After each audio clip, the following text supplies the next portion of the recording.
Otro de los crímenes múltiples más trágicos de nuestra historia reciente sucedió hace 16 años y medio aquí, en Puerto Urraco, una pequeña aldea de la comarca de La Serena, en la provincia de Badajoz. Bueno, han entrado en el pueblo, pues ha habido suerte de que hubiera poca gente en ese momento en la calle y que a la gente que han cogido pues las han matado. A mi padre, por ejemplo, ha sido el momento del traslado de los heridos, cuando creíamos que ya había terminado todo. Al ir a trasladarlos a Castuera, que está aquí al lado, se ha producido están esperándolos en un callejón o algo así. Bueno, yo pienso que puede haber de todo un poco, no está muy claro la cosa, pero yo pienso que ha sido pues un ajuste de cuenta con el pueblo, que algo le tendrían que pagar.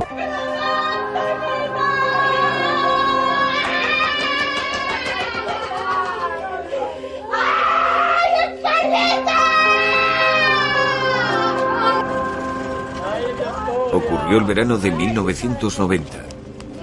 El 26 de agosto los hermanos Izquierdo, Emilio y Antonio, asesinaron a sangre fría a 9 personas e hirieron a otras 6. Fue una matanza cruel y sangrienta. Eran las 10 de la noche. Emilio y Antonio llegaron a Puerto Urraco desde Monterrubio de La Serena, donde vivían con sus 2 hermanas, Luciana y Ángela. Llegaron de noche cargados de cartuchos y con estas 2 escopetas de caza del calibre 12. Su objetivo era matar una familia, los Cabanillas. No tuvieron compasión por nadie y arremetieron contra todo aquel que se les cruzó en su camino. No hicieron distinciones. Dispararon contra niños, jóvenes y ancianos. Yo estaba en la casa de una prima mía y oí los disparos y yo pensaba a alguien que yo que sé que no sabía qué era, y bajé corriendo y yo pensaba que eran 2 coches que se habían atropellado. Le pregunté al alcalde, a Braulio, y me dijo que eran mis 2 hermanas.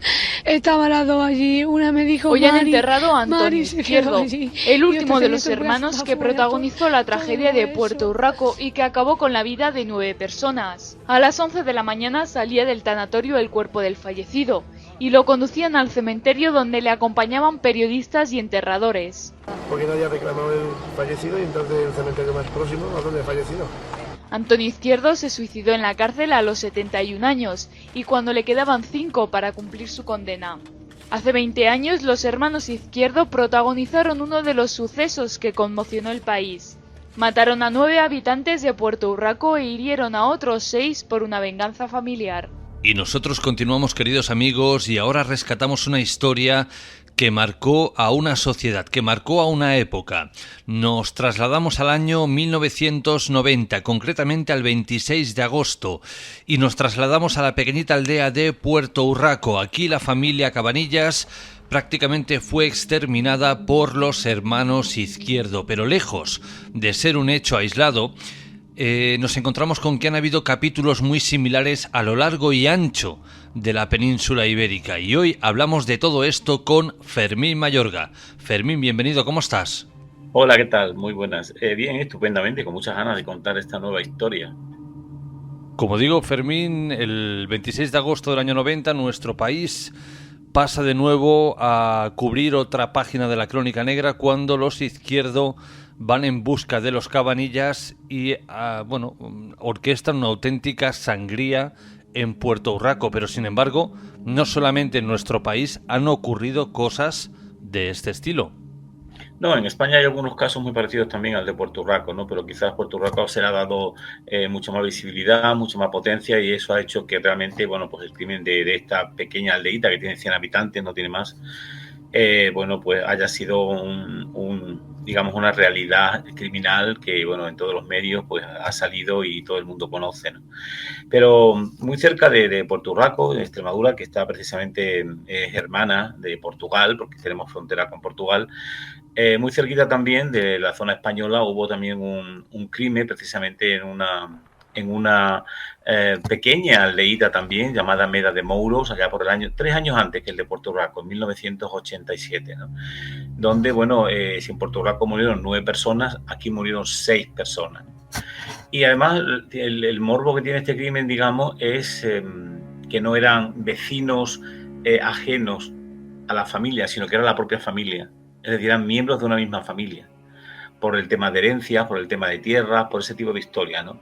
Entonces, en enero de 1987, para situarnos, esta población se encuentra en Coimbra, en el distrito de Coimbra, es una aldea pequeña, y allá por enero de 1987, bueno, pues Portugal, según los medios, asistió con estupor a uno de los episodios criminales más atroces, ¿no?, de su historia más reciente, la llamada masacre de Meda de Mouros, una pequeña aldea del distrito de Coimbra, donde, bueno, pues 6 miembros de una misma familia fueron asesinados a manos de João Paulo de Almeida, un hombre, bueno, parece ser que consumido, ¿no?, por el rencor, la soledad y sobre todo la sensación, ¿no?, de haberse visto como despojado, ¿no?, de su herencia y también de su dignidad. Y claro, este crimen, que fue ampliamente silenciado por la historiografía penal lusitana, ¿no?, guarda paralelismos estremecedores con la matanza de Puerto Rico en España de 1990, ¿no?, lo que de alguna manera nos permite, digamos, trazar esas líneas comunes en fenómenos de violencia extrema en el ámbito rural de nuestro país, de Portugal en este caso, ¿no? Y este crimen, de alguna manera, lo que nos va a enseñar es una realidad dentro de un contexto social, ¿no?, donde determinadas, bueno, implicaciones psicológicas de la persona que asesina, digamos, el símbolo, ¿no?, de sentirse fracasado ante los vínculos familiares y ante la sociedad, pues le va a llevar bueno, pues a tomar realmente la decisión de cometer un asesinato de 6 personas de su misma familia. En Meda de Mouro, en esa feligresía, bueno, pues en pleno corazón de Portugal, en los años 80, como muchas aldeas del país, pues sufría un acusado despoblamiento, la gente se marchaba pues a las grandes capitales a trabajar, y el envejecimiento de la población y la ruptura de esa economía tradicional agrícola pues realmente era una realidad, ¿no? Y en ese espacio cerrado de fuerte carga emocional muchas veces, ¿no?, en torno a la familia y a la propiedad, y donde las relaciones también entre miembros del clan pues se entremezclaban, ¿no?, con la posesión de la tierra, el conflicto precisamente que dio origen, ¿no?, a esa matanza no surgió de la nada, fue como en Puerto Rico, es decir, el resultado de años de resentimiento acumulado, ¿no?, de disputas por herencias mal resueltas, ¿no?, y sobre todo una estructura, ¿no?, una estructura comunitaria, un pueblo que dejó crecer el odio en silencio, ¿no? Este João Paulo, que tenía 41 años, el asesino, en el momento del crimen, fue un emigrante que fue a Francia, regresó años después con la esperanza de asentarse definitivamente, y lo que encontró fue una familia que a su juicio lo había excluido de decisiones fundamentales, sobre todo en esa gestión del patrimonio familiar. Vivía solo, mantenía escasos contactos con los vecinos y presentaba, parece ser, una personalidad un poco retraída, ¿no?, quizá por su nivel cultural, y su vida, bueno, pues estaba marcada, ¿no?, por esa frustración, por ese sentimiento de abandono y una percepción, ¿no?, digamos, que percibía de injusticia, ¿no?, familiar, incluso social, de la población. Y algunos testigos lo describen como un hombre frío, como poco comunicativo, pero respetuoso, y algunos apuntaban, por ejemplo, a comportamientos obsesivos e incluso a veces rozando lo paranoico, ¿no? Y desde el punto de vista, según los criminólogos portugueses, pues dice que se trataba de un sujeto que canalizó, dicen, ¿no?, su dolor mediante una lógica interna de venganza y justicia personal, lo que lógicamente convierte su acto en un crimen tanto emocional como ideológico. Y el 15 de enero de 1987, João Paulo tomó su escopeta de caza, como hicieron los izquierdos, y se dirigió a la casa familiar con un propósito definido, ¿no? Y en el lapso de pocos minutos, bueno, pues asesinó a su madre anciana, quien intentó razonar con él, a su hermano y a su cuñada, sus 2 sobrinos menores de edad y una tía que era nonagenaria, que vivía en otra casa anexa, muy cercana, ¿no? Los disparos fueron certeros y a quemarropa, y João Paulo no huyó. en este caso, sino que esperó a ser detenido por la GNR, por la Guardia Nacional Republicana Portuguesa, y declaró sin muestras de arrepentimiento que lo volvería a hacer. Y claro, la figura de João Paulo de Almeida encarna de alguna manera una forma de resentimiento cerrado, acumulado a lo largo de los años, que de alguna manera acaba estallando cuando el entorno ya no ofrece salida ni reconocimiento. Y claro, su historia encaja con lo que algunos criminólogos definen como asesino moralizante, es decir, alguien que mata por imponer un castigo, no por placer. Y además, bueno, la masacre puede entenderse también como la ruptura del pacto familiar, ¿no? Donde, bueno, el asesino no solo elimina físicamente a sus parientes, sino que aniquila, ¿no?, esa idea de pertenencia, de amor y respeto entre generaciones dentro de lo que sería el núcleo familiar. Y en el fondo, pues también hay una cierta reivindicación de justicia propia, ¿no?, en un entorno donde, bueno, el Estado, los servicios sociales o la mediación de la población pues eran inexistentes o ineficaces, porque la gente no se metía en este tipo de contubernios porque entendían que a lo mejor podían salir también ellos perjudicados. Y claro, el caso español de Porto Urraco, ocurrido ya por 1990, 3 años después, pues comparte una estructura casi calcada, ¿no? Es decir, un escenario rural y cerrado, heridas familiares no resueltas, vínculos de odio entre parientes, uso de armas de fuego tradicionales, ausencia de mecanismos de mediación y de prevención. Ambos crímenes de alguna manera revelan una patología social casi igual, ¿no?, en el mundo rural. Y la soledad afectiva, ¿no?, la sacralización de la tierra, el legado y esa pérdida sobre todo de confianza comunitaria como freno a la violencia. Y João Paulo fue condenado a la pena máxima, es decir, permitida en Portugal en esos años, que eran 25 años de prisión. Cumplió buena parte de su condena en la prisión central de Lisboa y también en Coimbra, y fue liberado, ¿no?, tras cumplir su pena bajo régimen de vigilancia. Y bueno, pese a la magnitud del crimen, el caso cayó en el olvido mediático y sobre todo académico, quizás porque no encajaba, ¿no?, en los discursos modernos de criminalidad urbana o de crimen organizado del momento, pero su valor testimonial yo creo que es inmenso, ¿no?, porque nos habla de un país que se transformaba a gran velocidad, dejando atrás a quienes no pudieron adaptarse a ese tipo de historia. En definitiva, la masacre de Meda de Mouros no es solo un crimen más rural, ¿no?, sino que es una especie de falla, ¿no?, dentro de la sociedad del momento, en el corazón de lo que debería ser el modelo familiar tradicional portugués o español, porque somos muy, muy parecidos, ¿no?, en ese sentido. Y al igual que en Porto Urraco, bueno, pues representa una especie de metáfora, ¿no?, del abandono, de la rabia contenida y de ese fracaso de la mediación social. Yo creo que es imprescindible que estas historias no desaparezcan, ¿no?, en el archivo del olvido, sino que estos análisis de alguna manera también nos permita repensar el papel del Estado, el papel de la justicia, la salud mental, ese tejido comunitario, ¿no?, en la prevención de este tipo de estallidos. Y a veces también yo creo que el infierno a veces no está en las grandes ciudades, ¿no?, sino en esas casas silenciosas de estos ambientes rurales, de estos pueblos pequeños de diferentes lugares del país, donde a veces suceden cosas como esta, ¿no? Yo pienso que el tema es bastante potente. No sé a ti qué te ha parecido, ahora seguiremos hablando un poco más de él y conoceremos otros similares, otros casos muy parecidos que también han sucedido en Portugal, que también de alguna manera marcaron a la sociedad en su momento. ¿Qué te parece a ti la historia de este tema? Fermín, ¿crees que de alguna manera la sociedad ha cambiado? Lo digo porque analizando datos de el crimen de Porto Urraco español, el que tú estás contando en Portugal, que nadie lo malentienda, pero todo esto parece un poco de gente muy pueblerina, de gente de escasa cultura, como diríamos hoy, de garrulos de pueblo, ¿no? Sí, esa es una realidad que se vive en muchos pueblos, ¿no?, donde precisamente la incultura, sobre todo en gente mayor de 60 años para arriba, 70, te lo encuentras ahí que muchas veces por el tema de herencia, bueno, pues están enfadadas las familias, no se hablan los padres con los hijos, y sobre todo en zonas donde lo estuvieron los templarios. Fíjate qué cosa más curiosa, porque allí donde estuvieron los templarios hay un fuero que sigue activo todavía al día de hoy, es decir, el mundo templario no ha desaparecido, ¿no? Por ejemplo, en mi pueblo, en Chele, aquí en la comarca de Olivenza, también en la isla Raya de Portugal, estuvieron los templarios que conquistaron este terreno cuando era Al-Ándalus, y al día de hoy sigue vigente el fuero templario, que es conocido como el fuero del bailío.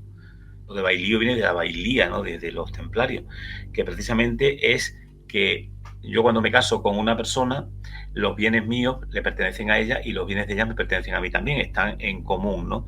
Y todos los hijos tienen una parte, es decir, si yo, en mi caso somos 4 hermanos, pues todos tenemos una parte, tanto de mi padre como de mi madre, de lo que ellos llevaban en común, ¿no? Y tienen en común hasta el momento de su fallecimiento. Mientras viva uno de ellos, lo son de ellos, pero una vez que mueren, tienen que ir a partes iguales a todos los hermanos. Es decir, ellos no pueden decir, bueno, pues a este le quedo la casa, o a este le quedo esto, o a este le quedo el otro. No, todos tienen la misma cantidad, la misma parte. Y esto forma parte del fuero de bailío, que esto solamente se da aquí, en esta zona. Bueno, pues a consecuencia de esto, aquí en mi pueblo hay muchísimas familias que no se hablan, que están completamente separadas, a consecuencia de esto, que las casas se están cayendo porque no hay solución, porque no están de acuerdo en determinadas cosas, etcétera, etcétera.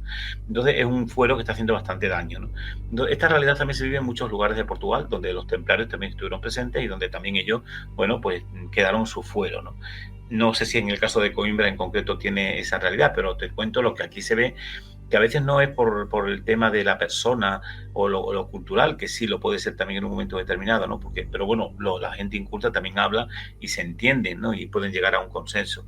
Pero en este caso yo creo que muchas veces los flecos van por ahí, por determinadas leyes, por determinadas normas que son antiquísimas, que no las han quitado, y eso hace que, como aquí en mi pueblo, haya muchísimas familias que yo las conozco, que no se hablan, que las casas se están cayendo por no llegar precisamente a un acuerdo y poder repartir o vender ese legado familiar que le ha venido y que ha quedado ahí, pero que nadie le puede tocar, porque es de todos los hermanos. Y mientras uno lo firme, a nadie le puede pertenecer esa casa o esa tierra. Tienen que firmar todo ante un notario para que eso realmente vayan a parar cada parte o del dinero que cueste, la parte que le corresponde a cada uno, ¿no?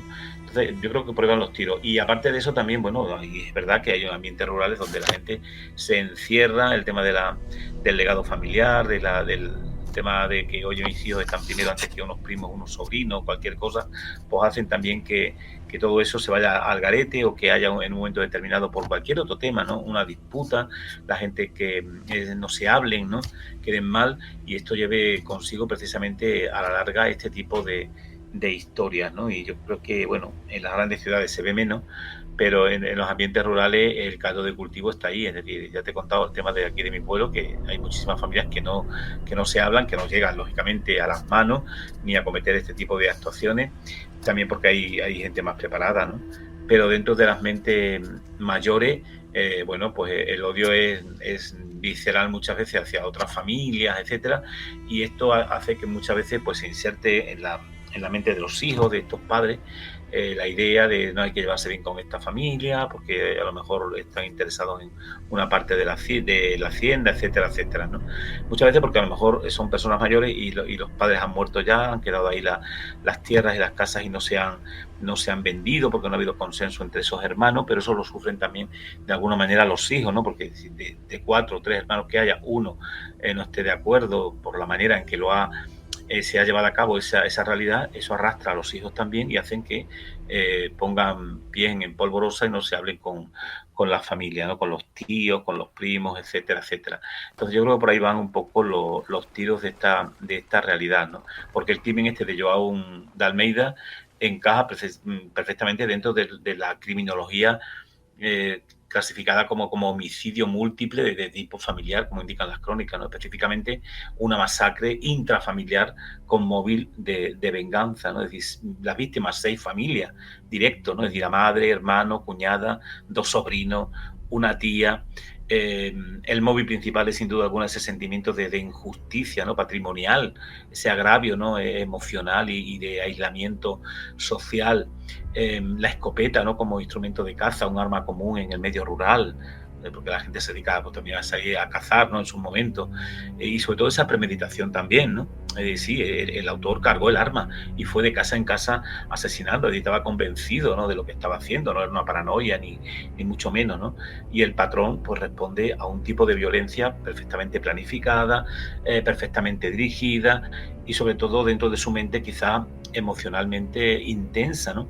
Aunque sin duda alguna también hay que tener una cierta frialdad, porque yo creo que este personaje ejecutó toda esta realidad con una frialdad brutal, ¿no? Y luego el perfil un poco también de él, ¿no? Hay que tenerlo en cuenta, un hombre de 41 años, soltero, sin hijo, que regresó recientemente del extranjero, que era introvertido, que era solitario, que era desconfiado, sin historial delictivo, porque no había cometido ningún tipo de delito. Y bueno, la percepción que se ve es víctima de una injusticia que fue prolongada por parte de su familia en este caso, ¿no? Y yo creo que podría tratarse de un caso a veces de trastorno paranoide, ¿no? De la personalidad, a veces no diagnosticado, que a veces, bueno, pues es una realidad que se vive en muchísimas personas, ¿no? A veces con delirios de persecución o de ideas vengativas, ¿no? Y porque él no mostró arrepentimiento, ni como te dice la noticia, ¿no? Ni remordimiento. Lo que indica mayormente es una distorsión, ¿no? Una distorsión profunda de la empatía y hacia la familia, en este caso, ¿no? Y luego el contexto sociológico yo creo que es muy importante, ¿no? Es decir, el crimen que se sitúa ahí en Portugal, en ese Portugal rural, ¿no? Y en esos años en concreto, en los años 80, bueno, pues de alguna manera lo que se denota es esa destructuración familiar progresiva, esas herencias conflictivas, esa ruptura de la unidad a veces agraria, ¿no? Que son los elementos que más a veces se mueven dentro del mundo rural, el despoblamiento y ese envejecimiento de la población, ¿no? La ausencia de medios institucionales, de mediación de conflictos familiares, donde no existían la figura como hoy podemos tener en muchos ayuntamientos de un asistente social que puede hablar contigo, psicólogos, etcétera, ¿no? La cultura del silencio, como se suele decir, ¿no? Y ese lavado de trapos sucios en casa. Y claro, este clima que se vivió ahí, pues, donde la tierra es la protagonista y la familia, pues son pilares sagrados dentro de cualquier eje o núcleo de un clan, ¿no? Y cuando uno de ellos se percibe como traicionado, bueno, pues la estructura entera se tambalea, en este caso, ¿no? Y claro, pues se crea ahí una especie de conflicto a veces heredado, donde este hombre, el João Paulo, pues regresó tras años fuera y se encontró con la herencia repartida, según él, ¿no? Injustamente, como dejándolo aparte a él, ¿no?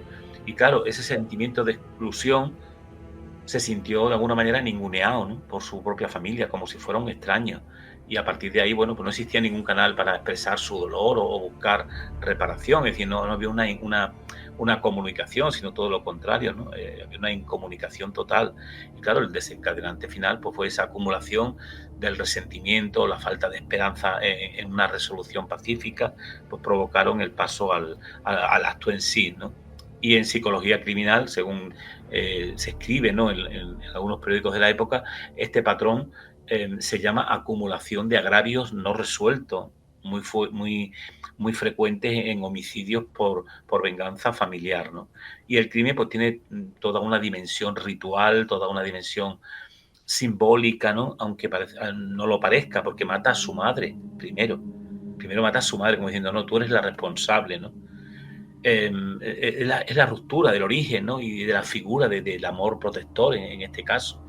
Después a su hermano, aniquila al heredero, ¿no? Injusto, de alguna manera, elimina a los sobrinos, ¿no? Es decir, borra la continuidad del linaje familiar, de alguna manera, y termina con la tía, que de alguna manera es el símbolo, ¿no? De la tradición y de la memoria. Es decir, que yo creo que aniquila toda la genealogía, destruyendo precisamente el árbol desde la raíz hasta los brotes.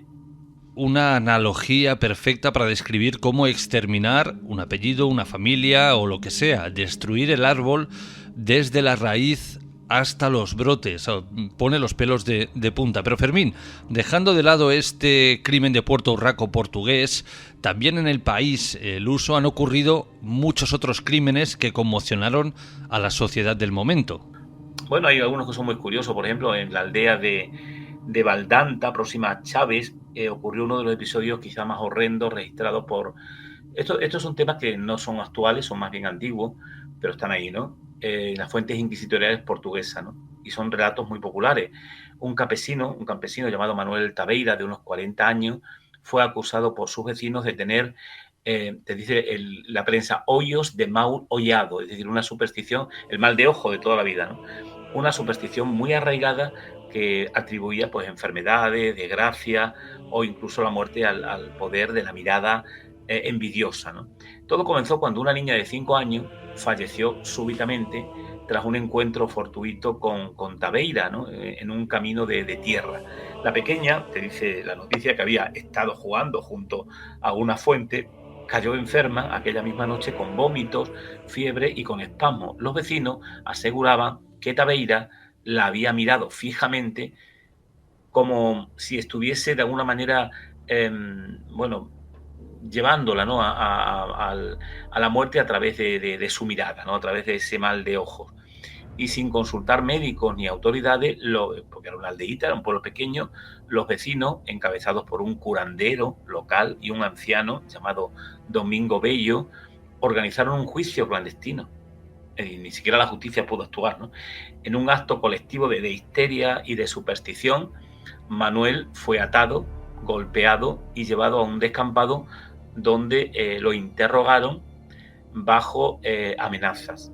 Y según testimonios posteriores, le arrancaron los ojos con cuchillo para que no volviese a herir a niños, y luego lo quemaron vivo en una hoguera improvisada hecha con ramas de olivo y jara.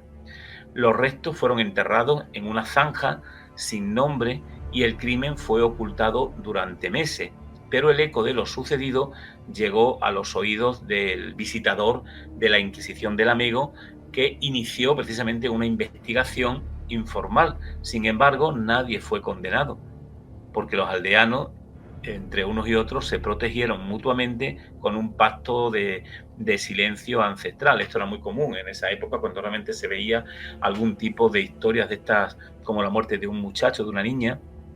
Siempre se le acusaba pues a eso, a alguien que realmente ellos entendían que podía ser el culpable de todo esto, y en este caso, bueno, pues se cargaron a este hombre pues precisamente por esa razón, ¿no? Por el poder de su mirada y por ese mal de ojo que realmente dice que tenía poder para llevar a cabo, ¿no?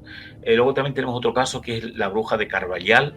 Es un caso similar, tuvo lugar en un pequeño lugar llamado Cabarrial, donde una mujer conocida como María das Fontes, de casi 70 años, fue acusada de provocar sequías, de provocar abortos espontáneos, con hechizos que lanzaba en la noche, ¿no? Y allá por el año 1671, que es cuando hay una documentación inquisitorial portuguesa sobre este tema, tras la muerte de una vaca preñada y de 2 recién nacidos en menos de una semana, los vecinos la rodearon en su casa, la arrastraron por los cabellos hasta el cementerio y la lapidaron, literalmente. Y según testigos recogidos por frailes franciscanos, el cuerpo fue encontrado cubierto de símbolos rituales hechos con ceniza y sangre animal, y su lengua fue arrancada, ¿no? Para que no hablase más con el diablo en la otra vida. Y bueno, de nuevo no hubo juicio formal y el caso se cerró como muerte desconocida, ¿no? Que es lo que realmente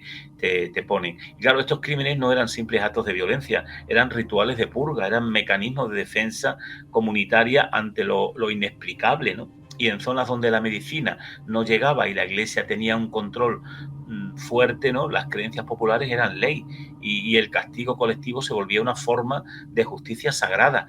Y el mal de ojo, las brujas, las hechiceras que robaban la leche de las cabras o provocaban granizadas en verano, pues eran enemigos invisibles a los que había que extirpar, ¿no? Como una infección del alma del pueblo. Y los rituales de ejecución muchas veces pues incluían el uso de fuego purificador, ¿no? Es decir, quema de vivos o cuerpos tras la muerte, mutilaciones específicas, ojos, lengua, a veces genitales, o inscripciones, ¿no? de símbolos protectores con esa ceniza o con sal o con sangre de animal, enterramientos fuera del cementerio, ¿no? en zonas consideradas malditas, ¿no? Y desde una mirada actual, bueno, pues estos episodios yo creo que se entienden como expresiones de terror colectivo ante la enfermedad, ante la muerte infantil y la impotencia campesina de la época frente a esos males de la vida, ¿no? Pero en su momento pues fueron percibidos como necesarios sacrificios para restaurar de alguna manera el equilibrio como castigos divinos, ¿no? Administrados por la comunidad. Y claro, la Inquisición portuguesa, si bien persiguió brujas también, como aquí en España, y herejes, porque era católica, a menudo evitaba inmiscuirse en estos linchamientos locales, ya que muchas veces los culpables eran castigados por Dios a través del pueblo, antes de llegar a ser denunciados formalmente. Y esta era la misiva, de alguna manera, de la realidad que se implantaba en esos momentos a través de la Iglesia, ¿no? Pues bien, aquí teníamos algunos de los capítulos de Crónica Negra que marcaron a Portugal y como siempre, Fermín, ha sido un placer, un abrazo y hasta la próxima. Y nosotros continuamos porque ahora llega Yolanda Martínez con El Oráculo.